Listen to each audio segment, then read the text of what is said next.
जय श्री कृष्णा।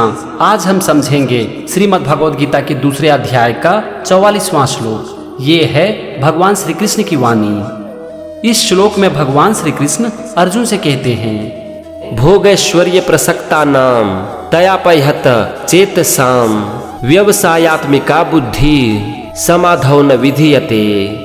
यहाँ पर सबसे पहला शब्द है भोगैश्वर्य प्रसक्ता नाम, और इसका मतलब होता है जो भोग और ऐश्वर्य से पूरी तरह से जुड़ जाते हैं। फिर है तयापहत चेतसाम, इसमें है दो शब्द तया और अपहत चेतसाम। तया का मतलब होता है उस वचन से, और अपहत चेतसाम का मतलब होता है जिनका चित्त हर लिया गया हो, यानी कि जिनका मन भाग गया हो।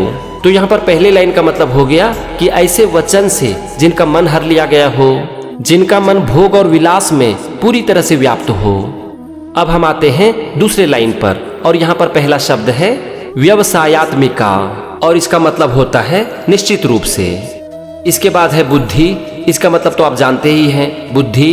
फिर है समाधौ न विद्यते, समाधौ का मतलब होता है परमात्मा में। न मतलब नहीं, और विधीयते मतलब होती, तो न विधीयते का मतलब हो गया नहीं होती है।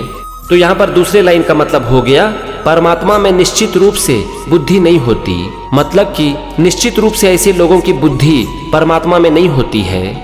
हमने एक एक शब्द को समझ लिया, दोनों लाइन का भी मतलब समझ लिया। चलो अब हम समझते हैं पूरे श्लोक का मतलब। यहाँ भगवान अर्जुन से कह रहे हैं कि हे अर्जुन, उस वाणी के द्वारा जिनका मन हर लिया गया हो, जिनका मन पूरी तरह से भोग और विलास में व्याप्त हो, ऐसे लोगों की बुद्धि निश्चित रूप से परमात्मा में नहीं होती। मैं इसे थोड़ा और सिंपल करता हूँ।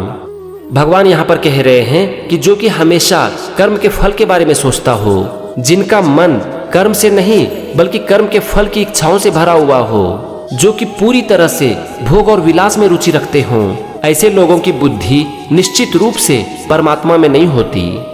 ये था 44वां श्लोक और उसका मतलब। अगले वीडियो में हम सीखेंगे 45वें श्लोक को। तब तक के लिए जय श्री कृष्णा।